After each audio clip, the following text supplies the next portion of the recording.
Jamal Harris had always been a quiet man at airports. Even after becoming one of the youngest black CEOs of a major tech company in the country, he still preferred to move through terminals like he used to years ago, head down, calm, polite, and carrying everything himself. Success had changed his address, his schedule, and his responsibilities, but it had never taken away the habits he learned from growing up in a small town outside Richmond, Virginia. His mother used to say, "Stay humble, baby. The world can be loud, but you stay quiet and do right." He could still hear her voice whenever he zipped up his suitcase. That morning, he was traveling from Dallas to Boston for a fundraiser that honored his late father, a decorated Army veteran. Jamal never missed it. It was the one night each year where he wasn't Mr. Harris, the CEO, just a son trying not to forget the sound of his dad's laugh. The airport was busy in a normal American way. Families rushing with strollers, businessmen holding coffee cups, a group of college kids wearing matching hoodies. The air smelled of pretzels and jet fuel. Jamal walked quietly toward Gate B18, rolling a black hardshell suitcase that had traveled the world with him. Inside that suitcase was something he guarded more closely than any contract or deal. Two things he never traveled without: his father's folded army flag and his mother's last birthday letter to him.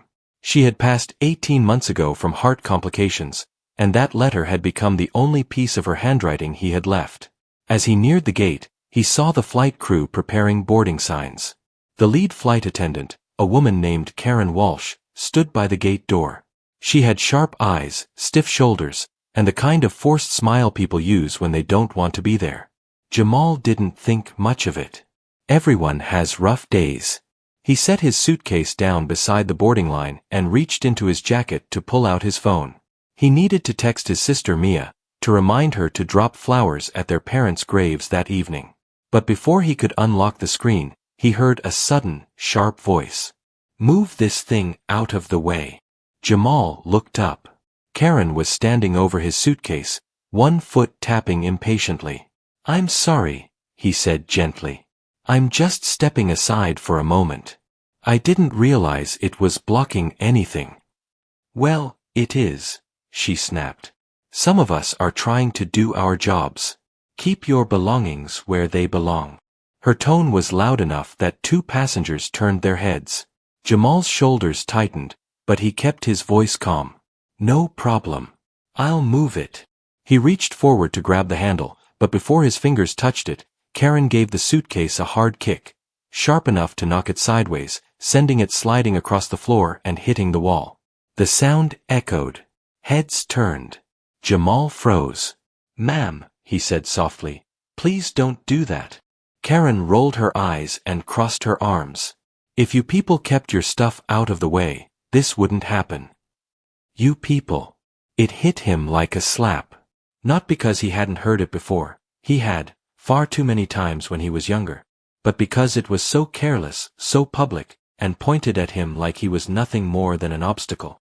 A teenage boy nearby whispered to his mother, "Mom." She kicked his bag. The mother pulled him closer and whispered, "Just stay back." Jamal walked over and lifted the suitcase.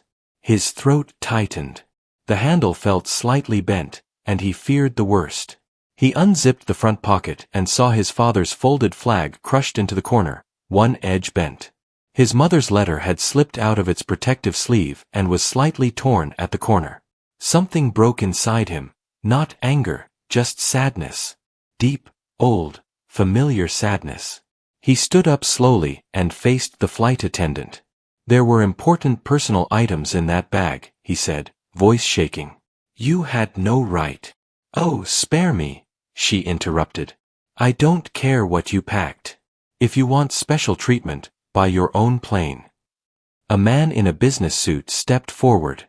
"Ma'am, that was uncalled for." Karen turned sharply. "Sir, please stay out of it." But Jamal wasn't thinking about the crowd. His heart had gone somewhere else, back to the night his mother wrote that letter, sitting in her living room, hands trembling from her medication. Back to the moment the army had handed him his father's flag, telling him his dad fought bravely until his last breath. Back to growing up with parents who taught him dignity even when the world refused to give it. He swallowed hard. "I'd like your name," he said. Karen smirked. You don't need it. A ground supervisor approached, noticing the commotion. Is there a problem here? Karen shot her hand up fast. This passenger is causing trouble. He's in the way. I've asked him to move, and he's being disrespectful. Jamal blinked. The lie hit him harder than the kick. Passengers around them began speaking up. No, she kicked his suitcase. He didn't do anything wrong. She was yelling at him. The supervisor looked unsure. Karen, is this true? Karen lifted her chin. Are you taking his side? I've been here for 15 years. I know how to handle these people. Jamal exhaled slowly. There it was again. These people. The supervisor's expression changed instantly. Eyes wide, breath caught. A murmur spread through the nearby passengers. Jamal didn't shout. He didn't posture. He simply picked up his suitcase, pulled out his phone, and tapped one contact. Uncle Richard. His father's older brother. Head of aviation partnerships at one of the largest airline investors in the country. A man who had once told Jamal, if anyone ever disrespects you in the sky, you call me. Your dad made sure you'd never have to fight alone. Jamal stepped a few feet aside and spoke quietly on the phone. He explained what happened. Not exaggerated. Not dramatic. Just the truth. He ended the call in under 30 seconds. When he returned, Karen smirked. What, you calling your little friend? Jamal looked her in the eyes, tired rather than angry. I called the man who oversees your airline's biggest contracts. The supervisor's face went pale. Karen laughed like he was joking. But 5 minutes later, her laughter died instantly when 2 airport security officers and an airline regional manager hurried toward the gate. Karen Walsh, the manager said sharply, step out of the boarding area. Immediately. What? Why? She demanded. Effective right now, you are suspended pending investigation. Your badge, please. Karen's eyes widened. This is ridiculous. He's lying.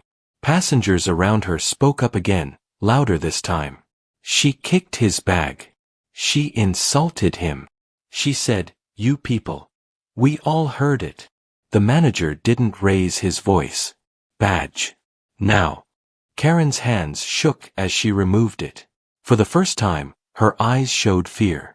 You can't ruin my career over some man with a suitcase, she snapped. Jamal didn't respond. He simply lifted the suitcase, brushing dust off the corner where the flag had been pressed. The regional manager turned to him. Sir, I deeply apologize. We'll upgrade you, compensate your luggage. I don't want anything, Jamal said quietly. Just make sure she never treats another passenger the way she treated me. Karen stared at him, trembling with rage. You think you're better than me because you wear a suit? Jamal met her eyes with a tired sadness. No. I think I'm just a man trying to carry what's left of his family. Her mouth opened, but she didn't speak. Security escorted her away. She looked back only once, and the look was a mix of disbelief and anger, as if she couldn't understand how a quiet, respectful black man she kicked aside had the power to bring consequences she never expected. As she disappeared around the corner, the terminal fell silent again. People stared at Jamal not with pity, but with a heavy kind of understanding.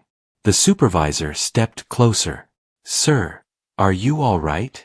Jamal nodded, but he gently pressed the bent corner of his father's flag through the fabric of the suitcase. No, he whispered. But I will be. He stepped toward the boarding door when his phone buzzed. It was a message from his sister. Don't forget, big bro tonight's for Dad. Travel safe. He's watching you. Jamal breathed in deeply. He boarded the plane quietly, carrying his memories, carrying the weight of a moment he wished had never happened, and carrying the fragile pieces of his parents' love inside a bag someone had kicked without knowing its meaning. Little did he know part 2 of his journey would bring a truth he wasn't prepared for. The plane hummed softly as passengers settled into their seats.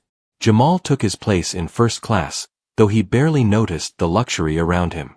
The leather seat, the warm towel, the soft greeting from the new attendant, they all felt distant. His hands rested on his suitcase like he was keeping watch over something alive, something fragile. He lifted it carefully onto his lap, and unzipped it just enough to peek inside. The folded flag lay there, still slightly bent at one corner. His mother's birthday letter, written in her tired but loving handwriting, was tucked safely but wrinkled. Jamal brushed his fingers over the edge of the flag, and the memory of the army officer handing it to him came rushing back. "Your father served with honor," the officer had said that day, pressing the folded flag into Jamal's hands. "He wanted you to know he was proud." Proud. His father didn't get to live long enough to see the boy from Richmond become a CEO. But Jamal always believed he felt it somewhere, watching. The new flight attendant, a young woman with a gentle smile, paused by his seat. "Sir, can I get you anything? Water? Tea?" Jamal shook his head. "I'm okay. Thank you." She nodded and walked away, and he returned to his thoughts. The anger from earlier had faded, replaced by a heavy kind of sadness, the kind that sits in your chest and doesn't move. His phone buzzed. A message from his Uncle Richard. Handled. "She won't be on another flight for a long time. Sorry you had to deal with that." Jamal stared at the words. People thought consequences brought satisfaction, but all he felt was tired. His mother used to say, "Justice shouldn't make you feel heavy, baby. If it does, it means the world still needs healing." He whispered back to himself, "The world still needs healing, Mama." The plane began to taxi, and he leaned his head against the window. As the aircraft lifted off the ground, he closed his eyes and drifted into memories of his parents. His father teaching him to shine his first pair of shoes. His mother braiding his sister's hair while humming old gospel songs. Sunday mornings when the house smelled like pancakes and floor polish. The laughter. The noise. The warmth. When Jamal opened his eyes again, the sky outside was a soft, endless blue. But the weight inside him hadn't changed. A quiet voice came from the seat beside him. "Excuse me, are you all right?" Jamal turned. An older man, maybe late 70s, sat beside him. His hair was silver and neatly combed, and he wore a dark sweater that matched his calm expression. A retired look in his posture. Jamal forced a small smile. "Just a long morning. I saw what happened at the gate," the older man said. "I'm sorry. No one deserves that." "Thank you," Jamal said softly. "I'm okay." The older man nodded slowly. "You look like you're carrying something heavy."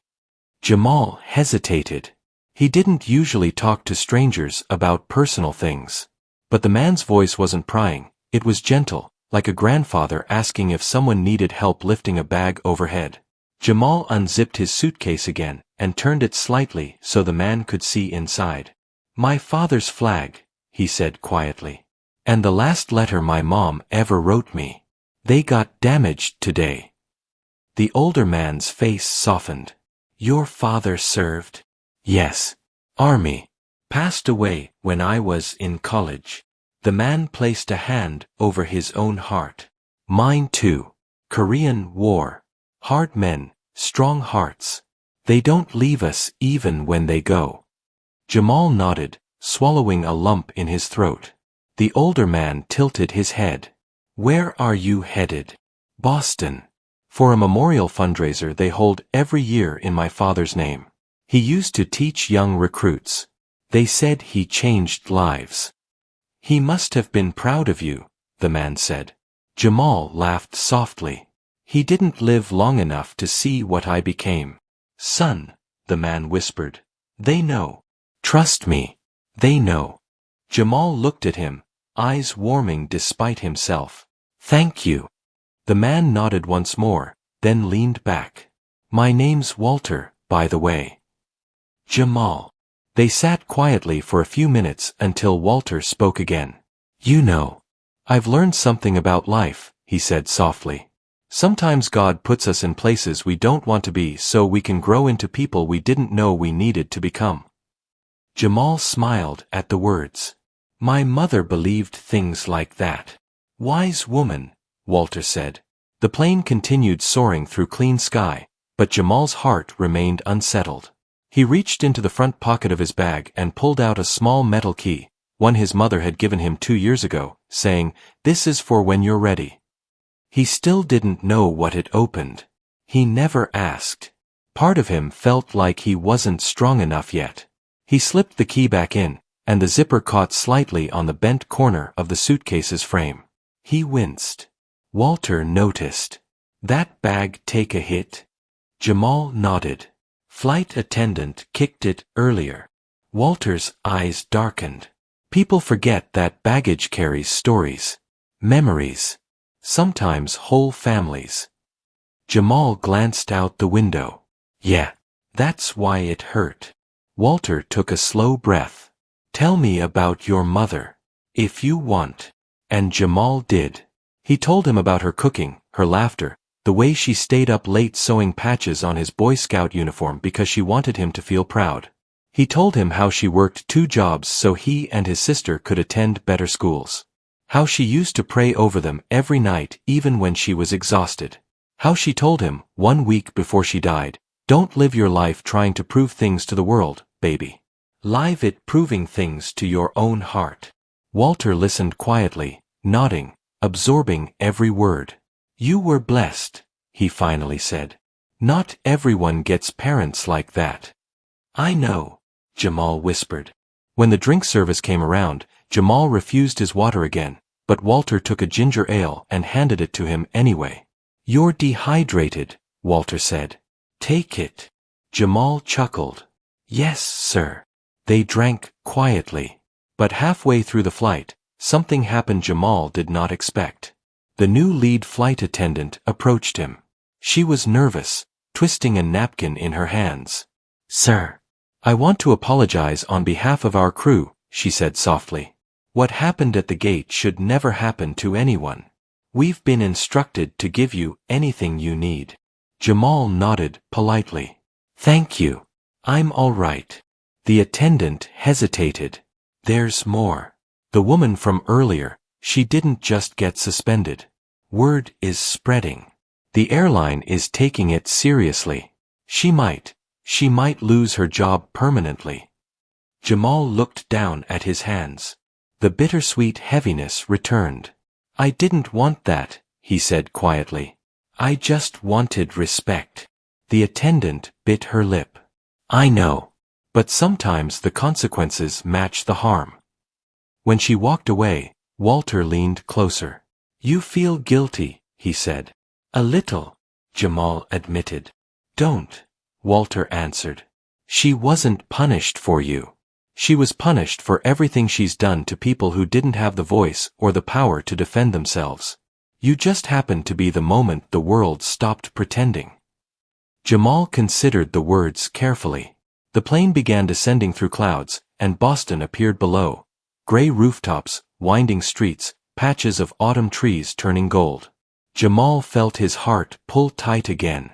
This city held memories of his father's service and his mother's last hospital days. He took a deep breath. "Walter, can I ask you something?" "Of course. Does it ever stop hurting? Losing parents?" Walter shook his head slowly. "No," he said. "But the pain changes shape. It becomes something you carry instead of something that crushes you." Jamal let the words sink in. When the plane landed, passengers stood up, gathering their bags.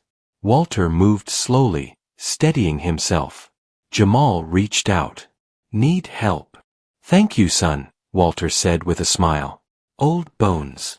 As they walked toward the exit, Walter placed a hand on Jamal's shoulder. "You're a good man," he said.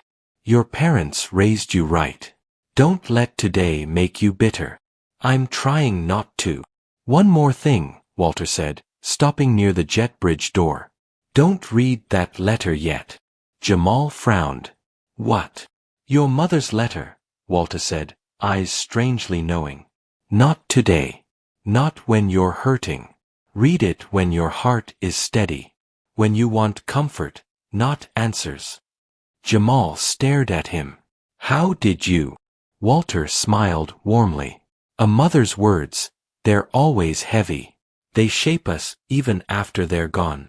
Before Jamal could speak again, an airport cart arrived for elderly passengers, and Walter waved goodbye as it pulled away. Jamal watched him disappear into the crowd. He walked into the terminal alone, feeling the weight of his suitcase in his hand and the heavier weight of the day in his chest. He didn't know that Part 3 would reveal something about his mother's letter, something he was never prepared to discover. Something that would change the meaning of everything that had happened. Jamal stepped off the plane into the Boston terminal, feeling the cool air brush across his face. His suitcase rolled quietly beside him, the wheels making a soft clicking sound against the tile floor. For a moment he just stood there, letting the noise of the airport move around him. Families greeting each other, business travelers rushing, airport announcements echoing overhead. Life kept moving, even when his heart felt heavy. He made his way toward the exit where a black SUV waited. The vehicle belonged to the foundation that honored his father each year. But when the driver stepped out and opened the door, Jamal raised a hand. "Can you give me a few minutes?" he asked gently. "Of course, Mr. Harris. Take your time." Jamal nodded and walked past the line of cars until he reached a quiet bench overlooking the runway through floor-to-ceiling windows. He sat down slowly, placed his suitcase beside him, and exhaled. The sun was beginning to set, painting the sky with streaks of orange and pink. Planes lifted off in the distance, rising into the fading light like metal birds carrying stories of strangers. Jamal opened the suitcase carefully. He lifted the wrinkled letter. The bent corner of the paper seemed to reflect all the weight of the day. Walter's voice echoed in his memory. "Read it when your heart is steady." Jamal wasn't steady. Not even close. But something inside him whispered, "It's time." His hands trembled as he unfolded the letter. His mother's handwriting, shaky but gentle, spread across the page. "My sweet boy, if you're reading this, I hope you're sitting down somewhere quiet. I wrote this after a long day, and I probably made too many spelling mistakes, but you always forgave your old mama for that." Jamal swallowed the lump forming in his throat. He kept reading. "I need you to know something. Something I should have told you years ago. You carry so much weight on your shoulders, baby. You always have. Even when you were little, you tried to be strong for everyone else. You tried to be strong for me when your daddy passed. But I want you to understand this. You were never alone. Not for one day." Tears blurred his vision. He blinked hard and continued. "I see how you walk through the world. Quiet, humble, polite. I raised you to have a soft heart, but sometimes I worry your soft heart gets bruised too often. You don't deserve that. You never did." He stopped again, gripping the letter. A group of travelers walked past, their voices distant. Somewhere behind him a baby laughed.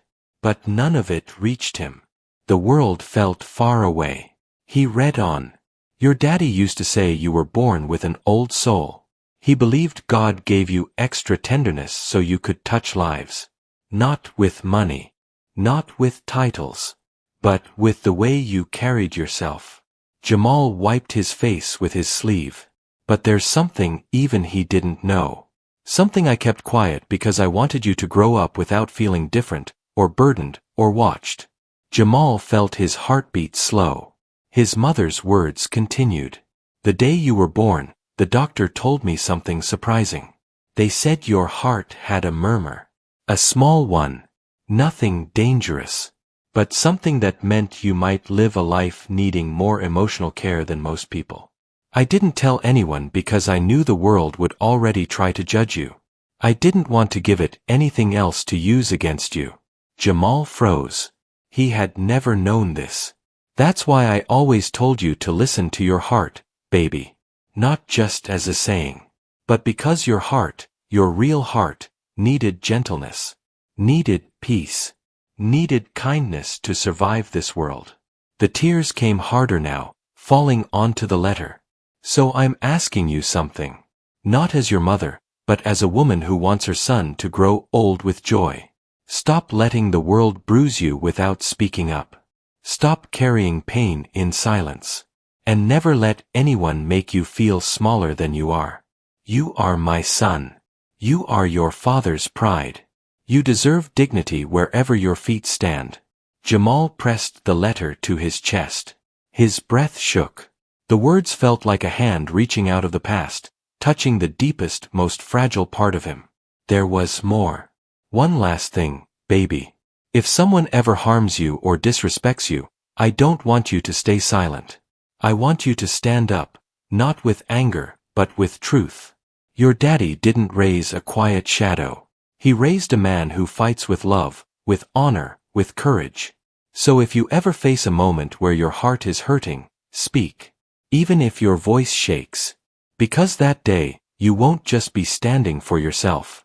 You'll be standing for every person who never had the chance to speak. And finally, I love you more than every sunrise you'll ever see. More than every road you'll ever take. I'll be with you every time you open this letter. Every time your heart feels heavy. Don't forget me. And don't forget who you are. With all the pride in the world, Mama. By the time he reached the end, Jamal could barely breathe. He folded the letter gently and held it against his chest as tears fell freely down his cheeks. He didn't hear the footsteps approaching. He didn't notice the shadow that stopped near him. Mr. Harris? A soft voice asked. Jamal quickly wiped his eyes and looked up. It was the foundation coordinator, a young woman wearing a navy blazer. Sorry, she said. I didn't mean to interrupt. Are you ready to go? Jamal nodded slowly. Yes. Just give me one moment. She stepped back respectfully. Jamal placed the letter back inside the suitcase and ran his hand over the folded flag. For the first time since the morning, he felt something ease inside his chest, like a knot loosening, like a storm slowly losing its strength. He whispered, "Thank you, Mama." He stood up, grabbed his suitcase, and walked toward the SUV. But before getting inside, he glanced one more time at the sky. The sunset had deepened to orange and purple. He imagined his father somewhere beyond those colors. His mother somewhere in the warmth that touched the clouds. When he got in the SUV, the driver asked, "Long day, sir?" Jamal smiled softly. "A long life, my friend. But I'm learning." As the car pulled away from the airport, his phone buzzed. It was a message from his sister, Mia. "Big bro, you made it? Everything okay?" Jamal took a deep breath and typed back, "Yeah, I'm okay. I read Mama's letter today. She knew me better than anyone." After a pause, he added, "Love you." Mia replied instantly, "Love you too. Dad would be proud." Jamal stared out the window. Boston's skyline rose ahead, lights beginning to flicker on. He could feel his grief shifting, still there, but lighter, carried with love instead of pain. And then a surprising thought entered his mind. Maybe what happened at the airport wasn't just disrespect. Maybe it was the universe pushing him to speak up, to honor what his mother wrote, to stop shrinking himself to make others comfortable. His mother's words echoed again. Stand up. Even if your voice shakes. By the time he arrived at the memorial fundraiser, he felt steadier, stronger, more certain of who he was and what he carried. Inside the hall, framed photos of his father decorated the walls. Recruits shook his hand, thanking him for coming. An older army sergeant hugged him, saying, "Your daddy changed my life." Jamal smiled through the tears that returned, but this time they felt right, like a healing rain. Later that night, when he stood at the podium to speak, he didn't mention the airport. He didn't mention Karen or the pain of the day. He talked about love. He talked about dignity. He talked about his father's honor and his mother's strength. And he ended with the message she wrote for him. In this life, speak up for yourself and for others. Not with anger, but with truth. The world becomes better every time someone chooses courage over silence. The room went still. A few people wiped their eyes. Jamal did too. When the event ended and he stepped outside into the cool night air, He finally felt something he hadn't felt all day. Peace. Real peace. He looked up at the stars and whispered, "I hope I made you both proud tonight." And somewhere inside him, he felt the answer. He had. He walked to the waiting car with his heart lighter, his steps stronger, and his parents' love carried safely. Not just in a suitcase, but in every day he lived.